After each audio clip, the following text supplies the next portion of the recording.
SHOAP TV ప్రేక్షకులందరికీ నమస్కారం. ఈరోజు అన్నము దాని యొక్క స్వరూపాన్ని గురించి తెలుసుకుందాం. మనం జీవించడానికి ఆహారాన్ని తీసుకుంటూ ఉంటాం అన్నమాట. ఈ అన్నానికి చాలా ప్రాముఖ్యం ఉంది. అయితే ప్రాముఖ్యం ఉంది అనే విషయం అందరికీ తెలుసు, కానీ దాన్ని ఏ రకంగా మనం గౌరవించాలి అనే విషయం తెలియటం లేదు. ఆ విషయాల్ని ఇప్పుడు తెలియజేస్తాను. మొదటి నుంచి కూడా వేదాల్లో కూడా వ్యవసాయం గొప్పగా చెప్పబడింది. అన్నం బహుకుర్వీత అలా అని చెప్పారనమాట. అంటే ఏంటి? అన్నాన్ని ఎక్కువగా పెంచండి, పంటలు బాగా పండించండి, వ్యవసాయాలు చెయ్యండి అని వేదాలన్నీ కూడా మనకి చెప్తున్నాయి అన్నమాట. అన్నం పరబ్రహ్మస్వరూపం అని. కనుక ఆ అన్నాన్ని పెంచండి. అన్నన్న నింద్యాత్ తద్వ్రతం అని ఉపనిషత్తుల్లో మనకు కనిపిస్తూ ఉంటుంది. అన్నాన్ని నిందించకూడదు ఎప్పుడు కూడా. మనం ఒక నియమంగా పెట్టుకోవాలి. వ్రతంగా అంటే ఏంటి? నియమంగా పెట్టుకోవాలి. మేము ఆహారాన్ని దూషించము, అన్నాన్ని నిందించము. ఎందుకంటే అన్నం మనకి భగవత్ స్వరూపం, అంటే గౌరవించదగినది అని అర్థం. భగవత్ స్వరూపం అంటే గౌరవించదగిన వస్తువుల్ని మనం గౌరవిస్తాం తప్ప పారేయమన్నమాట. అలా చెప్పుకుంటూ వచ్చారు. అసలు వడ్డన చేసేటప్పుడు కూడా ఓ పద్ధతి ఉంటుంది చక్కగా. ఏమిటి అంటే, ఈ వడ్డన మామూలుగా ఇళ్లలో చేసేది ఒక పద్ధతి, కేవలం ఆబ్దికాల్లో వడ్డించే విధానం ఇంకోటి అని ఉంటుంది. అన్నంచ పాయసం భక్ష్యం వ్యంజనం ఘృత సూపాంతం అన్నాడు శ్రాద్ధ చంద్రిక అనేటువంటి ఒకనొక గ్రంథంలో ఈ విషయం చెప్పబడింది. ఇంకా ఇతర గ్రంథాల్లో కూడా ఉంటాయన్నమాట. సూపమంతే ప్రదాతవ్యం నిత్యవం పరివేషణం అని చెప్పాడు. అంటే అప్పుడు పెట్టేటప్పుడు ఎలా పెడతారంటే, ఆ పితృకర్మల్లో పెట్టేటప్పుడు ఏం చేస్తారంటే, ముందుగా అరిటాకు ఏదో వేసి, విస్తరాకు అరిటాకు వేసి దాని మీద కొంచెం నెయ్యి వేసి అప్పుడు ఏంటి మొట్టమొదట అన్నం పెడతారు. పెట్టి తర్వాత మిగతావన్నీ పెట్టుకుంటూ వస్తాడు. పాయసం, తినుబండారాలు ఏమైనా ఉంటే గారెలు, ఇట్లాంటి ఊరు ఇలాంటివన్నీ, తర్వాత కూరలు పచ్చళ్ళు వేస్తారన్నమాట. చేసి చిట్ట చివరికి నెయ్యి కూడా వేస్తారు. వేసి పప్పు చివరికి వడ్డిస్తారన్నమాట. అలా ఒక పద్ధతి అక్కడ చెప్పారు.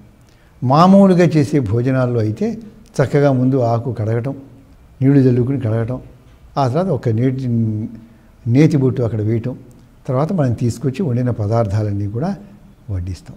మొట్టమొదట అన్నాన్ని వడ్డించడం అనేది ఇక్కడ ఈ ప్రాంతాల్లో లేదు.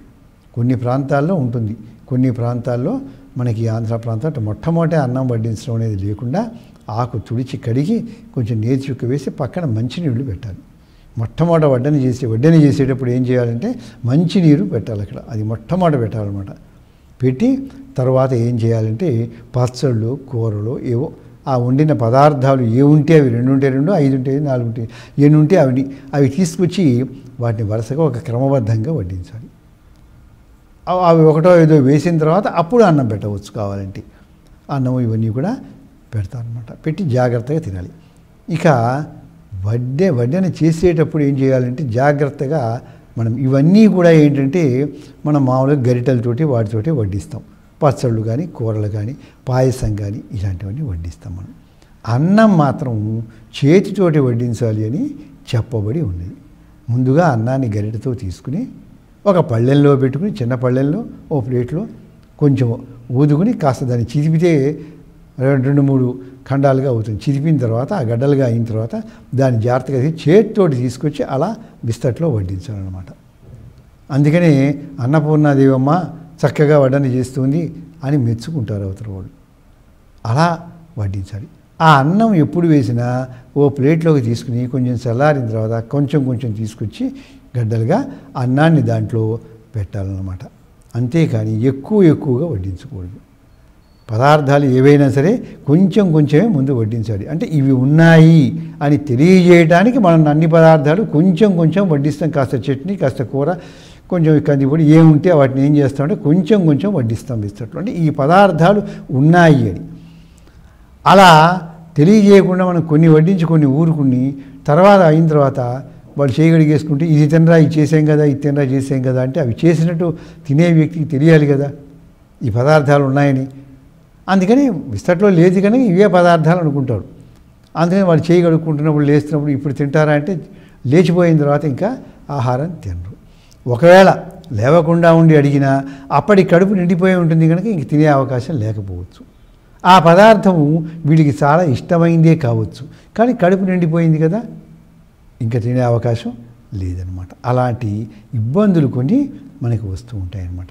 అందుకని చేసిన పదార్థాలు ఏముంటే అవి కొంచెం కొంచెం ముందు విస్తట్లో వడ్డించి వాళ్ళు ఏం కలుపుకుంటూ ఉంటే అది తీసుకొచ్చి వాళ్ళని అడిగి ఇంకాస్త వేయమంటారా అండి అని అడగాలి.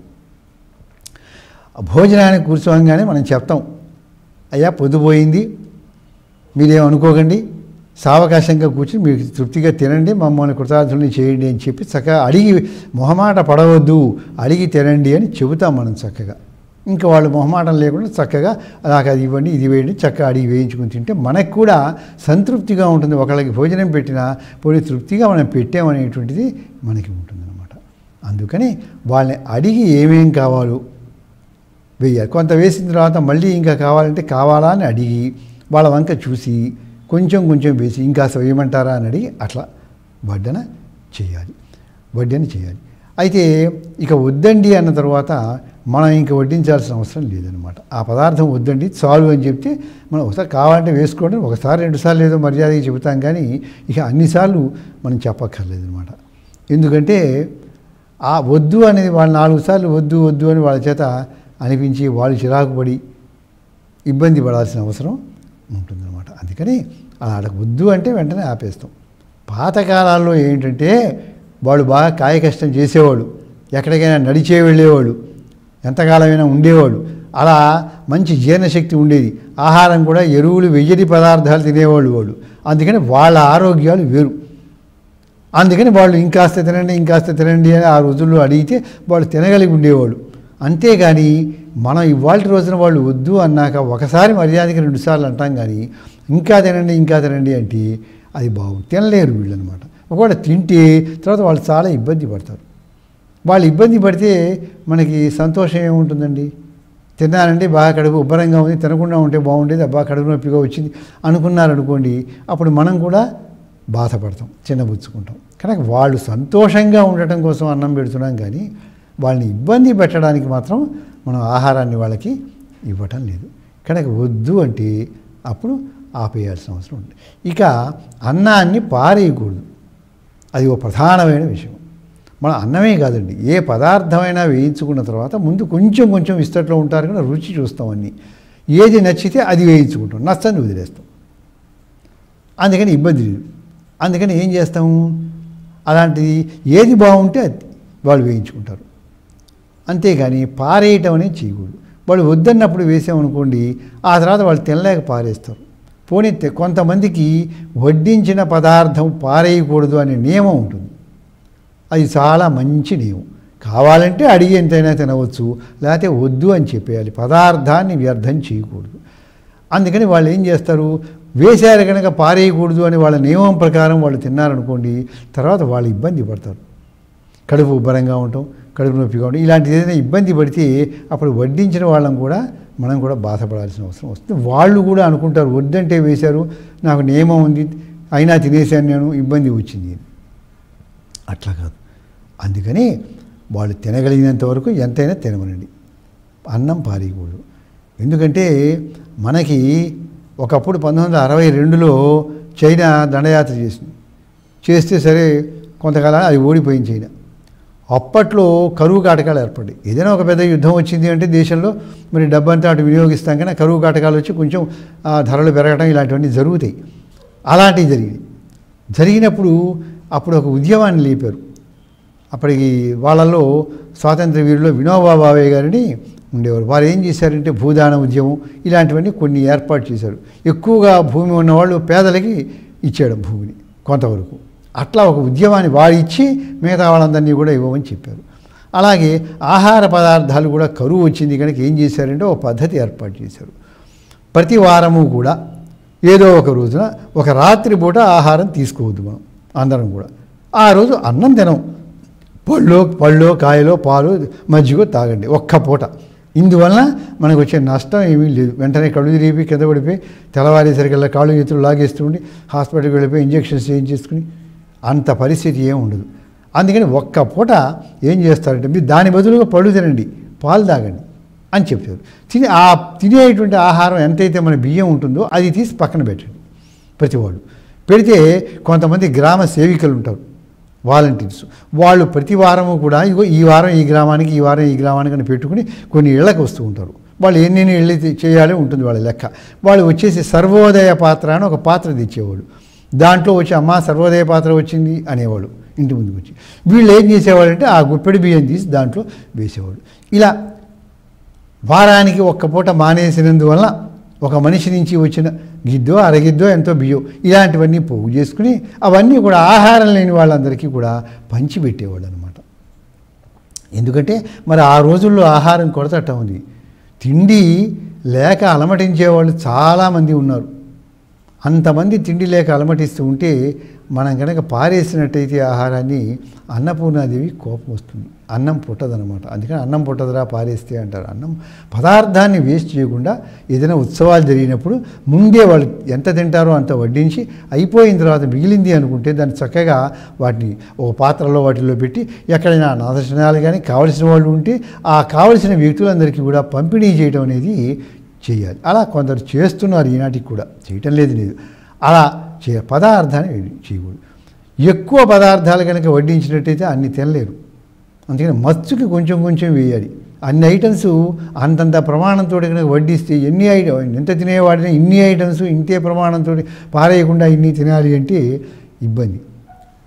అందుకని అలా కుదరదనమాట. అందుకని అన్నన్ని పదార్థాలు వ్యర్థం చేయకుండా మనం చేసుకోవాలన్నమాట. ఇలా అందుకనే ఏమన్నా అంటే అన్నం తినేటప్పుడు కూడా అన్నాన్ని నమస్కారం చేసుకుని తినమన్నారు. భగవద్గీతలో చెబుతాడు ఏమని, నేను వైశ్వానుడిని అయి ఉంటాను అని చెబుతున్నాడు. అహం వైశ్వానరో భూత్వా ప్రాణినాం దేహమాశ్రిత ప్రాణాపాన సమాయుక్త పచామ్యన్నం చతుర్విధం. నేను ప్రతి జీవిలోనూ జఠరాగ్ని రూపంలో ఉండి అన్నీ చక్కగా జీర్ణమయ్యేట్టు చేస్తూ ఉంటాను అని చెప్పాడు ఆయన. అందుకని అక్కడే ఏం చెప్పాడంటే ఆహారం ఎలా తీసుకోవాలో చెబుతూ తక్కువ సగం మోతాదులో తీసుకోండి, మిగతా ద్రవ పదార్థాలు కొంత ఖాళీ ఉంచండి అని చెప్పి. అలా కాకుండా కనుక తింటే మనకి గ్యాస్ట్రిక్ ట్రబుల్స్ ఇట్లాంటివన్నీ కూడా వచ్చే అవకాశాలు ఉంటాయన్నమాట. కనుక మనం చక్కగా ఆహారం తీద్దాం, మిగతా వాళ్ళకు కూడా అవకాశాన్ని ఇచ్చేట్టుగా పదార్థము వ్యర్థం చేయకుండా చూసుకోవాలి. అన్నన్ని పదార్థాలు చేసిన తర్వాత అన్నీ అక్కడ ఉండిపోయాయి అనుకోండి, ఎవరు తినలేరు కదా మానవుడు. అన్ని పదార్థాలు వడ్డించేసి అన్ని ప్రమాణంతో ఎక్కువ వేసేసి తినండి ఇవన్నీ అంటే అన్నీ వాడికి నచ్చినవి ఉంటే మనం అని కొంచెం కొంచెం వేసినప్పుడు అడిగి తింటాడు కావాల్సిన రుచి చూసుకుని. అంతేకాని మనకి ఇష్టం కదా అని మనం ఎక్కువ కనుక వేస్తే వాడికి ఇష్టం లేకపోవచ్చు. అట్లాగే ఆహారంలో ఉప్పు కారాలు సమంగా వేయాలి, తక్కువ మోతాదుల్లో మనం వేసుకోవాలన్నమాట. వేసుకుని పెట్టాలి. ఎందుకంటే కొందరు కారం తినలేని వాళ్ళు ఉంటారు, కొందరు బీపీ ఉన్న వాళ్ళు ఉంటారు, ఉప్పు పడని వాళ్ళు ఉంటారు కదా, అందరూ ఉంటారు పంక్తిలో. అందుకని ఏం చేయాలంటే మనం కొంచెం అవి తక్కువగా వేసుకుని పక్కన పెట్టాలి. అందుకని ఏం చేసేవాళ్ళంటే పాతకాలంలో ఈ వడ్డన చేసేటప్పుడు కొంచెం విస్తట్లో ఒక పక్క లవణం వేసేవాడు పక్కన. అవసరం వచ్చిన వాళ్ళు కలుపుకుంటారు లవణం, లేకపోతే అది సరిపోయింది అనుకుంటే సరిపోతుంది అనమాట. అట్లా ఎవరికి మనస్సుకి ఎలా నచ్చుతుందో అలా వడ్డన చేయాలన్నమాట. అంతేగాని మనం కనుక ఒక దాంట్లో ఎక్కువ పడిపోయింది అనుకోండి, ఇప్పుడు దానికి పరిష్కారం లేదు. ఇంకా తక్కువైతే కలుపుకుంటాం, ఎక్కువైంది కారం ఉప్పు, అప్పుడు ఇంకా పరిష్కారం ఏంటి మనకి? మళ్ళీ దానికి ఇంకోటి ఏదో కలిపి అదంతా కూడా సరిగా ఉన్న పద్ధతి కాదనమాట. అలాంటిది వస్తుందన్నమాట. అందుకని ఇన్ని పద్ధతులు చక్కగా ఆచరించుకుంటూ అన్నం పారేయకుండా తినాలి. ఎందుకంటే అన్నం దేవతా స్వరూపంగా చెప్పారనమాట. ఏంటంటే అన్నాధ్యేవ ఖల్విమాని భూతాని జాయంతే. ఉపనిషత్తుల్లో ఉంది మానవులు ఎలా జీవిస్తున్నారు, అన్నం ద్వారా జీవిస్తున్నారు. అంటే ఒక్కొక్క యుగంలో మానవులు ఒక్కొక్క రకంగా జీవించగలరు అని చెప్పారు. వాళ్ళ ప్రాణశక్తి దాంట్లో ఉంటుంది. ఒక్కొక్క యుగంలో ఎముకల్లో, ఒక్కొక్క యుగంలో ఇంకో ఇలా వస్తూ ఉంటుంది. వచ్చి ఏం చేస్తారు, కలియుగంలోకి వచ్చేసరికి అన్నంలో ఉంటుంది ప్రాణశక్తి అంతా కూడా. కళా వన్నగతా ప్రాణా అని. ప్రాణాలు ఎక్కడ ఉంటాయి? కలియుగంలో అన్నంలో ఉంటాయి. ఆ సమయానికి ఇంత ఆహారం ఏదో ఒకటి ఎవరికి ఏది ఇష్టమైతే అది తినాలన్నమాట. కనుక ప్రాణశక్తి దాంట్లో ఉంటుంది. అన్నం వల్ల ప్రాణశక్తి వస్తుందన్నమాట. శరీరానికి జీవత్వం వస్తుంది. అందుకని ఏంటంటే అన్నాన్ని మనం గౌరవించాలి. అయితే అన్నాన్ని గౌరవించాలంటే మనం దానికి ఏమైనా దండలేసి సత్కారాలు చేయాలంటే కదా. గౌరవించడం అంటే ఏంటి? అమర్యాద చేయకుండా ఉంటే గౌరవించడం. దాన్ని గౌరవించడం అంటే పారేయకూడదు. అన్నాన్ని పారేస్తే మరి అగౌరవపరిచినట్టే కదా. అలా చేయకుండా చూడాలన్నమాట. అందుకని ఈ వేదాల దగ్గర నుంచి కూడా వ్యవసాయం చేయండి, పంటలు పండించండి, చక్కని ధార్మికమైన జీవనాన్ని చేయండి, అతిథులకి పెట్టండి. ఇంకా మనం తెచ్చుకున్న ఆహార పదార్థాన్ని ప్రతిరోజు అతిథికి మనం ఇవ్వాలన్నమాట. పాతకాలంలో అలా ఉండేది. ఎవరన్నా కనుక 12 గంటలు 1 గంటల వేళలో వస్తూ ఉంటే బాటసార్లు పిలిచి, అయ్యా మేము ఇతర గ్రామానికి వెళ్తున్నారంటే మా ఇంట్లో భోజనం చేసి వెళ్ళండి అని చెప్పి ఆహారం కూడా వాళ్ళకి పెడితే చాలా పుణ్యం వచ్చేదనమాట. అది ఆనాటి వ్యవస్థలు. ఇవాళ మనకి తెలిసిన వాళ్ళని పిలిచి మనం ఆహారం పెట్టవచ్చు. దాన్ని పోయి తెలియని వాళ్ళని పిలిచి మనం అన్నం పెడతామని చెప్పకుండా తెలిసిన వాళ్ళని పిలిచి ఆ సమయానికి వస్తే ఇవ్వాలి. అయితే మనం భోజనం చేస్తున్నాం అనుకోండి, చూడండి భారతీయ ధర్మం ఎంత చక్కగా చెప్పిందండి. మనం భోజనం చేస్తుండగా ఎవరన్నా వస్తే వాళ్ళని భోజనానికి పిలిచే అవకాశం లేకపోతే ఏవైనా కారణాల చేత ఓ పండో కాయో లేకపోతే మంచినీళ్ళు ఏదో ఒకటి వాళ్ళకు కూడా మనతో పాటు ఇవ్వండి అని చెప్పింది. అందుకని అన్నం అని ఎందుకన్నారంటే అద్యతే అతి చ అన్నం. అన్నం అని ఎందుకుంటున్నాం మనం? వై ఇట్ ఈస్ కాల్డ్ అన్న అంటే దానికి నిర్వచనం చెప్పారు, డెఫినేషన్. మనం చేత తినబడుతుంది, మనం తింటున్నాం కనుక ఒక్కొక్కసారి మనల్ని అది తింటుంది అని ఉంది. అయితే సందేహం వస్తుంది, మనం దాన్ని తింటున్నామంటే అది మన్నేం తింటుంది అని. తింటామంటే బాధ పెడుతుంది. నా మైండ్ అంతా తిన్నాడండి వాడు అంటాం. తినడం అంటే ఏంటి? బాధ పెట్టడం. అంతేకాని నిజంగా వీడి మైండ్ని తీసుకొచ్చి వాడు ఆహారం కింద నంచుకుని నిమ్మకాయ వేసుకుని తిన్నాడని అర్థం.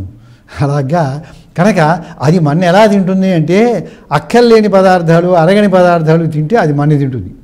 అరగని పదార్థాలు తిన్నామనుకోండి, అది విషపూరితం అయిందనుకోండి, పాయిజన్ అయిపోయింది అనుకోండి, విషం నిలవ ఉన్న పదార్థాలు తిన్నామనుకోండి, అప్పుడు ఆ అన్నం మనని తింటుంది. ఎలా తింటుంది అంటే అరగదు, వాంతి రాదు, అది బయటికి రాదు, లోపల ఉంటుంది, తట్టుకోలేము, మైండ్ అంతా చిరాగ్గా ఉంటుంది, త్రేణుపులు వస్తూ ఉంటాయి, ఈ బాధ చాలా దారుణంగా ఉంటుంది.